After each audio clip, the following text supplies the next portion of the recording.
Hi friends, একটা ছোলার ডালের রেসিপি শেয়ার করছি। দেখো, ফার্স্টে মশলাগুলো নিয়ে নিয়েছি এদিকে, আর এদিকে একটা নারকেল কুচো, আর এদিকে হলো এলাচ, দারচিনি, শুকনো লঙ্কা, তেজপাতা, আদা সব নিলাম। তারপরে কড়াইতে তেলের সাথে আমি মৌরি আর হলো গোটা জিরে দিলাম। দেওয়ার পরে এই যে প্লেটে রাখা আদা, কাঁচা লঙ্কা, শুকনো লঙ্কা, তেজপাতা, এলাচ, দারচিনি এগুলো সব আমি এক এক করে প্রত্যেকটা উপকরণ আমি কড়াইতে দিয়ে দিলাম। যখন একটুখানি মশলাগুলো যখন একটু ভাজা ভাজা হয়ে যাবে, মশলাগুলো যখন ভাজা ভাজা হয়ে যাবে, একটু যখন গন্ধ বেরিয়ে যাবে, তখন আমি ওই মশলাগুলো সবগুলোর মধ্যে সেই যে নারকেল কুচো করে রেখেছিলাম, সেই নারকেল কুচোটা আমি ওই তেলের মধ্যে দিয়ে দেবো। দিয়ে আমি কিছুটা ভাজা ভাজা করার পরে আমি ছোলার ডাল প্রেশার কুকারে সিদ্ধ করে রেখেছিলাম, সেই ছোলার ডালটা আমি দিয়ে দেবো। ছোলার ডালটা দেওয়ার পরে সেখানে আমি একটু হলুদ গুঁড়ো, একটু নুন, আর একটু লঙ্কার গুঁড়ো, আর একটু জিরার গুঁড়ো সব দিয়ে ভালো মতো এটাকে মিক্সড করবো, আর সামান্য একটু মিষ্টি দেবো।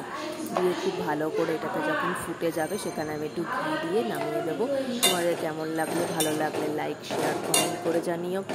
আর দেখো, আমার ছোলার ডালটা পুরো রেডি হয়ে গেছে। তোমরা ভালো লাগলে আমাকে জানিও কেমন লেগেছে আমার এই ভিডিওটা।